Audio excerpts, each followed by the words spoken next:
Exciting news in the real estate world. Well, exciting to some.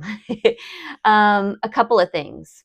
One that I'm pretty sure that you've heard about are interest rates. So interest rates have come down and we're seeing more homes coming onto the market. So you've got a couple of advantages there if you're looking to buy.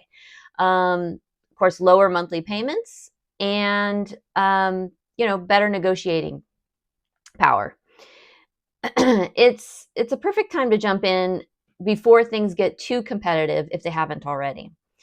So I did see that the new purchase applications jumped by 6.9% just last week. And this is according to the MBA. So if you've been thinking about making a move, now's the time to start exploring. And I'm here for you. If you want to talk about it, just get those feelings out, see, explore.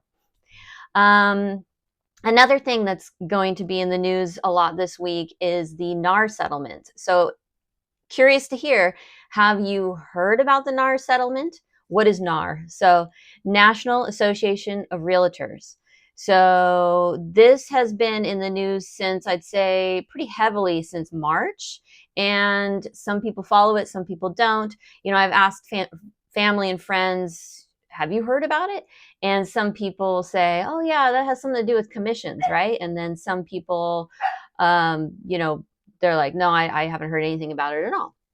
So I'm curious, have you heard about it? And what I'd like to do is head over to the National Association of Realtors website and just kind of read through their FAQs. I can also provide a link, and then you can just read it yourself if you don't want to listen to me. But yeah, so I just kind of want to go over those things and just to give you an idea of what's going on. So this is going to affect buyers, it's going to affect sellers, it's going to affect realtors. It's a big thing. And the reason why it's going to be heavy this week in the news, I believe, is because the deadline for these changes is coming up. August 17th is the deadline. So everything that's been sort of worked on up until this point goes into effect on Saturday. So today is August 12th, Monday. All right, so let's jump right in. So what does a settlement mean for home buyers? So I'm getting this from the NAR.Realtor website, and they have a ton of information. So pretty much everything that you want to know is there.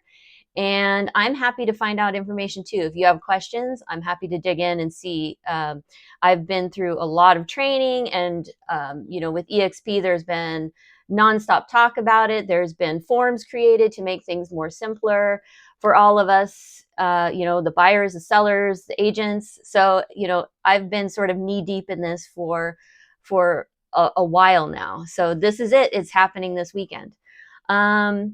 What does it mean for home buyers? So you will sign a written agreement with your agent before touring a home. So let's say you want to see a home and you want to work with me, which I would love. That would mean that we have a conversation, we maybe set up an appointment, and we get to know each other a little bit.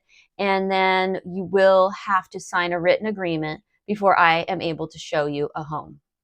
So before signing this agreement, you should ensure it reflects the terms you have negotiated with your agent and that you understand exactly what services and value will be provided and for how much.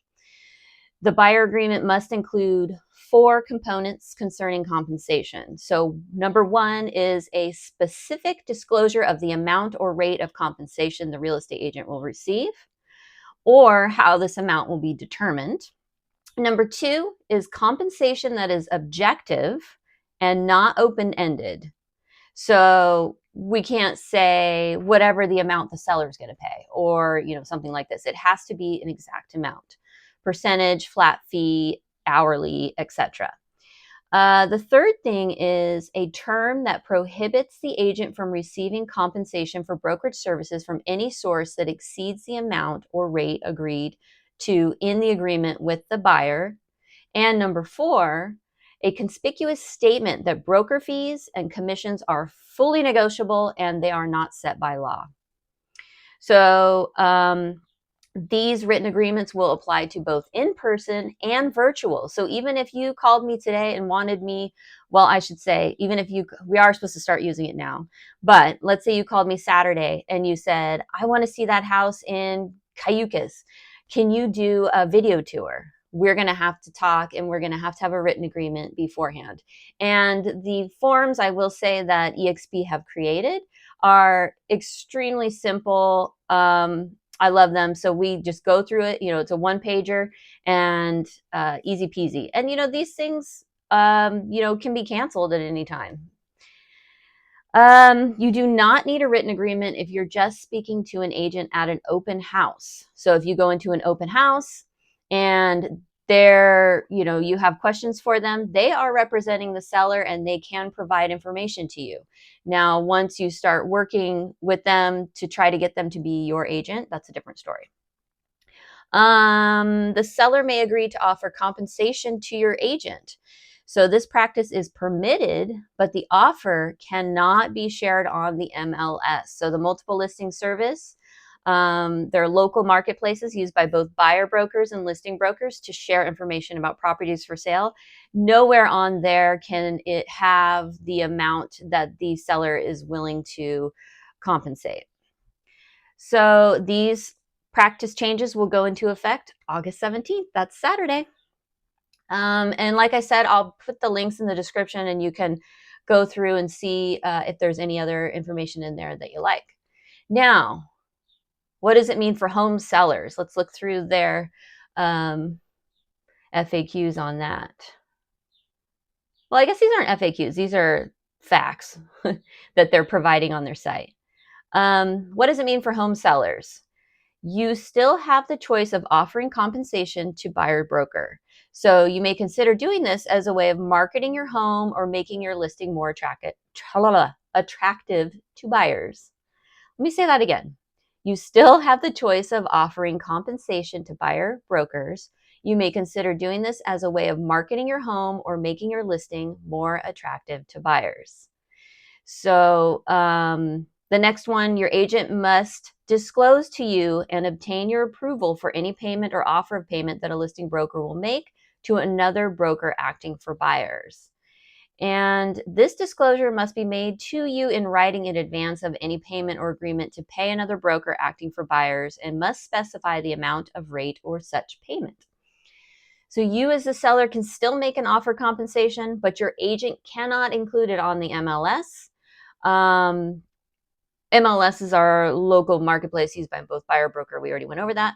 Your agent can advertise your listing via off MLS platforms such as social media, flyers, and websites. So they can advertise your listing. You as the seller can still offer buyer concessions on an MLS. For example, concessions for buyer closing costs. So there you have it. There's kind of a rundown.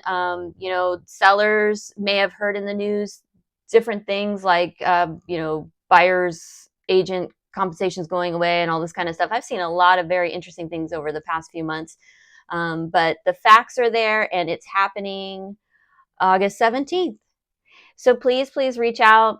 Let me know if you have any other questions or statements or feelings. I want to know what people are feeling about this. Do they even care? Being an agent and just sort of diving into all the different courses and things that EXP is providing, all the different, meetings and conversations that are going on.